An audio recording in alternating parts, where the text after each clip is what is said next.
జగన్మోహన్ రెడ్డి గారు కూడా ఎక్కడన్నా ఇష్యూలో చేసి వచ్చారు ఏంటి పొలిటికల్? కాదు రేవంత్ రెడ్డి గారు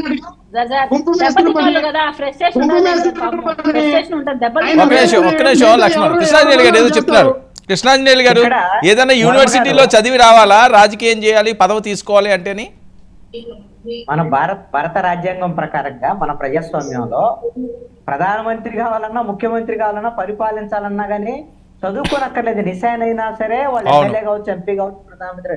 అయితే మనకి అద్భుతమైనటువంటి రాజ్యాంగము, మన కార్యనిర్వాహక వ్యవస్థ, అదే విధంగా ప్రజల ద్వారా ఎన్నికైనటువంటి ప్రజాప్రతినిధులు, ఇవన్నీ కూడా పక్కాగా వీళ్ళిద్దరినీ సమీక్ష చేసేటువంటి జ్యుడిషియరీ ఇవన్నీ ఉన్నాయండి. పరిపాలన చేయడానికి ఎవరు ఏ చదువుతాం? ప్రజాప్రతినిధిగా ఎన్నికైనటువంటి వాళ్ళకు ప్రజల యొక్క మనోభావాలు ఏంటి, ప్రజలతో వాళ్ళు ఎలా ఉన్నారు, ప్రజల యొక్క ఆకాంక్షలు ఖచ్చితంగా తెలుసు. 10 ఏళ్ళు పవన్ కళ్యాణ్ ప్రజా సమస్యలు మేము ప్రశ్నించాడు అని అంటే, ప్రజా సమస్యలు ఆయన కానీ కాదు ఎవరికి తెలుస్తే మామూలుగా అనుకుంటే.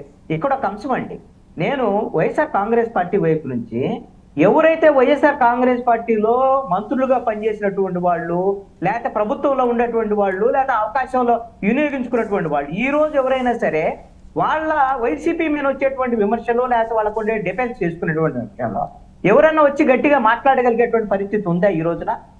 పాపం లక్ష్మణ్ లాంటి వాళ్ళు మొన్న పార్టీలో చేరిన వాళ్ళు ఇప్పుడు మాట్లాడేటువంటి పరిస్థితి, కొద్దిమంది వచ్చి డిబేట్లో అన్న మాట్లాడేటువంటి పరిస్థితి ఉంది. అయితే నేను మిత్రుడు లక్ష్మణ్కు ఒక సూచన చేస్తున్నాను. అది నేను వైఎస్ఆర్ కాంగ్రెస్ పార్టీకి కూడా అనుకోవచ్చు. ఎందుకోసమనంటే, ఒకటి వైఎస్ఆర్ కాంగ్రెస్ పార్టీని ఓడించడం మంచిదే, మాకు దేవుడు ఇచ్చినటువంటి ప్రజలే దేవుళ్ళు కాబట్టి ఈ విధమైన తీర్పు ఇచ్చారు. అయితే 164 సీట్లు వచ్చినటువంటి కూటమికి సంబంధించినటువంటి విషయం ఇప్పుడిప్పుడుగా తీవ్రమైనటువంటి విమర్శలు చేయటం, పవన్ కళ్యాణ్ మీద చాలా విమర్శలు గతంలో చేసి ఉండొచ్చు, వాటిని పడిగట్టు పదాల కింద మళ్ళీ మనం ఇప్పుడు విమర్శలు చేస్తే అబాస్ పాలయ్యేదానికి అవకాశాలు ఉండొచ్చు. ఖచ్చితంగా నేను లక్ష్మణ్గా చెబుతాను, నేను కూడా పవన్ కళ్యాణ్ మీద పార్ట్ టైం పాలిటిక్స్ చేస్తే సక్సెస్ కాలేరు అని, లేక తక్కువ సీట్లు అడుగుతున్నారు, ఇది మంచి రాజకీయం కాదు అని ఇన్ని మాట్లాడినటువంటి వాళ్ళు నేను కూడా ఉన్నాను. ఈ రోజు సక్సెస్ అయి చూపించిన తర్వాత పవన్ కళ్యాణ్ ని అదే విమర్శలు నేను చేశాను అని అంటే, మరి అది ఖచ్చితంగా వాళ్ళని అవమానించినట్టు కాదు. ప్రజలు మనల్ని సరిగ్గా దాని మీద వీళ్ళు సరైనటువంటి దీంట్లో లేరు, విమర్శలు చేయడమే ధ్యేయంగా పెట్టుకున్నారని చెప్తున్నాడు. అందుకని వైఎస్ఆర్ కాంగ్రెస్ పార్టీ కూడా ప్రజలు ఇచ్చిన తీర్పును గౌరవించి ఈ ప్రభుత్వం ఏం చేస్తుంది అనేటువంటి దాని మీద వాళ్ళ ఫెయిల్యూర్స్ ఉంటే ఆ రోజు మాట్లాడాలి తప్ప, మీరు అన్ని ఫెయిల్ అవుతారు, లేకపోతే మీకు అన్ని మంత్రులు చెప్పులు వేసుకున్నాడా లేదనేటువంటి విషయం, అది అన్నెసరి ఇలాంటి చిన్న చిన్న సిల్లి విషయాలు వైపు వెళ్ళటం కరెక్ట్ కాదు అనేటువంటి. లక్ష్మణ్ సార్, వర్మ గారు మేము ఒకటి చెప్తాం సార్, ఖచ్చితంగా వాళ్ళకి ఒక 6 నెలల్లో ఖచ్చితంగా టైం ఇద్దాం, ఆ రకం తర్వాత మనం గట్టిగా అటాక్ చేద్దాం దీని మీద ఉన్నాం మేము కూడా. అందుకని ఎక్కడ కూడా ఇప్పుడు చాలా కట్ చేశారు అవి ఏమో కూడా మేము ఎందుకు మాట్లాడట్లేదు అంటే, మనకి ఏ సబ్జెక్ట్ అయితే తీసుకున్నారో ఆ సబ్జెక్ట్ వైజ్ మీ నేతలందరూ ఏ లక్ష్మణ్ ఎక్కడ పెద్దగా ఇంతకు ముందు యాక్టివ్ గా ఉన్న వాళ్ళు ఎవరు కూడా కనిపించట్లేదు, వాళ్ళు ఒక 6 నెలలు టైం ఇద్దామని ఫిక్స్ అయ్యారు. వస్తారండి వాళ్ళు కూడా అదే ఏంటంటే ఒక 6 నెలలు టైం ఇద్దామని చూస్తూ ఉన్నారు. వస్తారు, ఎవరు ఎక్కడికి వెళ్ళలేదు, వాళ్ళ పర్సనల్ వాళ్ళకి టైం దొరికింది కాబట్టి వాళ్ళ పర్సనల్ పనిలో వాళ్ళు నిమగ్నమైన వల్ల రావడం లేదు. వస్తారు ఖచ్చితంగా, వచ్చి ఎవరికి ఏ రకంగా అయితే యాక్టివ్ గా పనిచేస్తారో ఆ రకంగా యాక్టివ్ గా పనిచేస్తారు. వెంకటరెడ్డి గారు సాక్షి టీవీలో మాట్లాడుతున్నారు, ఇదే వెంకటరెడ్డి గారు టీవీలో మాట్లాడుతున్నారు, ఇదే వెంకటరెడ్డి గారు నాకు తెలిసి ఈ కొన్ని ఛానల్ తప్ప మిగతా అన్ని ఛానల్ కూడా వెంకటరెడ్డి గారు మాట్లాడుతూ ఉన్నారు, కేఎస్ ప్రసాద్ గారు కూడా మాట్లాడుతూ ఉన్నారు. అంటే వేరే ఎందుకు రావట్లేదు మనకైతే తెలియదు కానీ, అంటే టీడీపీ జనసేన ఉండకూడదా? ఉండకూడదు లేదండి. మీరు చెప్పి పేర్లన్నింటిలోకి వాళ్ళు బ్యాచ్ చేసి వర్మ గారు టీవీలో కూడా ఆ టీడీపీ వాళ్ళని పిలుస్తారు, బీజేపీ వాళ్ళని పిలుస్తారు, జనసేన పార్టీ వాళ్ళు కూడా పిలుస్తారు. వర్మ గారు ఇందాక లక్ష్మణ్ ఒక మాట అన్నాడు, పవన్ కళ్యాణ్ గారు ఏదో వెంటనే పుస్తకాలు ముందేసుకొని ఫోటోలు దిగుతున్నాడు అని. వర్మ గారు ఒక విషయం గుర్తుపెట్టుకోవాలి, వీళ్ళంతా కూడా ఈరోజు పవన్ కళ్యాణ్ గారు ఫోటోలు దిగినంత మాత్రాన ప్రభుత్వ ధనం ఏం ఖర్చు కాదండి. దానివల్ల ఈరోజు వీళ్ళు ఆడుదాం ఆంధ్ర అని చెప్పేసి ఊరూరా టీ-షర్ట్లు కొట్టించి ప్రభుత్వ ధనాన్ని ఖర్చు పెట్టి వందలాది కోట్ల రూపాయలు ఖర్చు పెట్టారు. సన్న బియ్యం ఇస్తా అని చెప్పేసి సన్న బియ్యం కూడా ఇవ్వకుండా కనీసం పేదవాడికి రేషన్ బియ్యం కూడా దొరకకుండా దానికి 700 కోట్ల రూపాయలు కేవలం సంచుల మీద బొమ్మలు వేసుకునే దానికి ఖర్చు పెట్టారు. రాష్ట్రంలో రంగులు వేయడానికి డబ్బులు వేలాది కోట్ల రూపాయలు ఖర్చు పెట్టేదంతా ప్రభుత్వ ధనం. కానీ ఈరోజు పవన్ కళ్యాణ్ గారు కేవలం కొన్ని బుక్స్ ముందు వేసుకొని ఆయన అధికారులతో మాట్లాడుతుంటే ఆ ఫొటోస్ బయటికి వస్తాయండి. ఆ ఫొటోస్ చూసి ఇదేదో ప్రభుత్వ ధనం మొత్తం దీని వల్లే ఖర్చు అయిపోతుంది అంటే అది తప్పు. ఈరోజు సిద్ధమని రాష్ట్ర వ్యాప్తంగా ప్రభుత్వ సొమ్ముని ఖర్చు పెట్టి కొన్ని వందల కోట్ల రూపాయలు బ్యానర్లకు తగలేసి ఈరోజు ఆ బ్యానర్లు చెత్త కుండీలో పడేశారు, చూసావా? అది పబ్లిసిటీ పిచ్చి. ఈరోజు పవన్ కళ్యాణ్ గారు చేసింది పబ్లిసిటీ పిచ్చి కాదండి. ఇంకొక విషయం ఏంటంటే వర్మ గారు, లక్ష్మణ్ గారు అన్నారు 6 నెలల తర్వాత వస్తామని. ఇందాక స్టార్టింగ్ లో ఆయన చెప్పాడు సినిమా చూపిస్తాం, పాన్ ఇండియా సినిమా చూపిస్తామని. పాప 6 నెలలు సినిమా కథ ప్రిపేర్ చేస్తున్నారు అనమాట, script working. Okay, cinema success అవుతో ఓకే. కీర్తన గారు 6 నెలలు మీకు రిలాక్స్. అడావిడి చేసే వాళ్ళు ఎవరో కూడా రెస్ట్ లో ఉన్నారట. ఒక 6 నెలల తర్వాత వస్తారట. ముఖం చూపించుకొని చెల్లక రాలేదని చెప్పుకోమని చెప్పండి సార్. ఎన్నెన్ని మాటలు, ఎన్నెన్ని అవమానాలు పడ్డాం సార్ ఇదే ప్యానెల్లో. మేమంతా మర్చిపోలేదు లేదు సార్, మాకు కూడా గుర్తుకుంది. ఇదే అధికార ప్రతినిధి ప్లేస్ లో కూర్చొని కేసు రెడ్డి మమ్మల్ని ఎన్ని మాటలు అన్నారు అవన్నీ మాకు కూడా గుర్తుకున్నాయి. దెబ్బతిన్నాం కాబట్టి అంతే బలంగా పనిచేసాం, గెలిచాం. కానీ వీళ్ళలాగా ఇప్పుడు మేము 6 నెలలు టైం ఇస్తాము, మా టైమింగ్ లేదు, ఒక్క చింతకాయ అని చెప్పినాడు మీ జగన్మోహన్ రెడ్డి గారు. ఇంట్లో కూర్చున్నారు మీరేం. కానీ ఇప్పటికైనా మారండి. ప్రజాప్రభుత్వం ఏర్పాటైంది, బుద్ధి తెచ్చుకొని ఆ వయసు పార్టీలో పనిచేయకుండా ఇతర పార్టీలో జాయిన్ అయ్యి మంచిగా ప్రజల పక్షాన్ని నిలబడండి అంతే.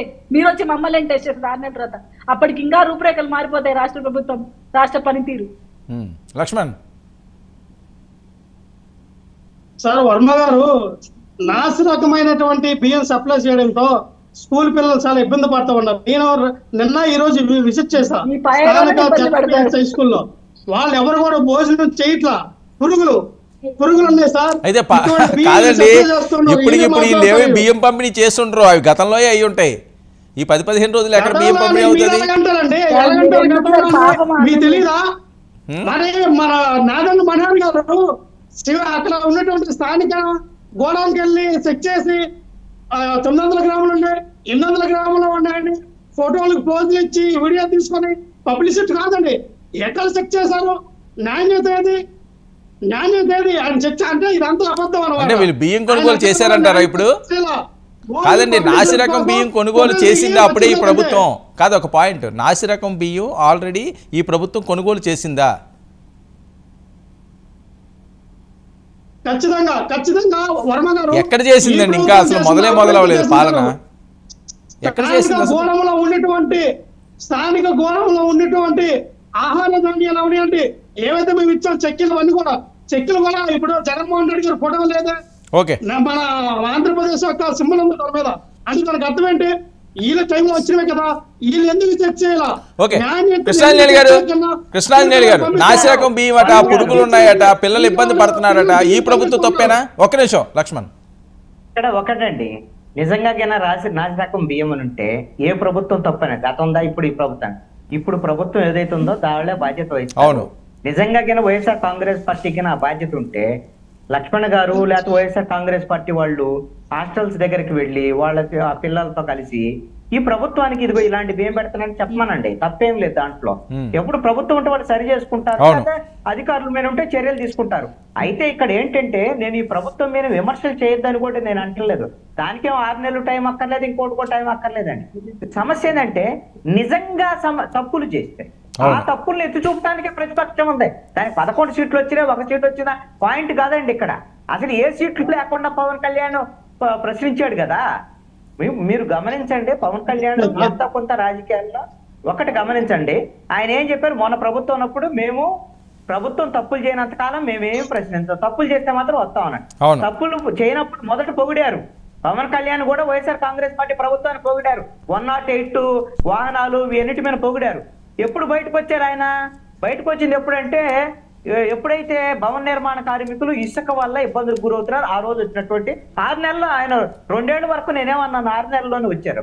సమస్య వచ్చింది కాబట్టి ఇప్పుడు కూడా వైఎస్ఆర్ కాంగ్రెస్ పార్టీ ప్రజాక్షేత్రం నుంచి పారిపోకుండా, అదే విధంగా అసెంబ్లీ నుంచి పారిపోకుండా ప్రజా సమస్యల మీద ఖచ్చితంగా ప్రజల తరపు నుండి పోరాడాలి, పోట్లాడాలి, తప్పుల్ని ఎత్తి చూపాలి.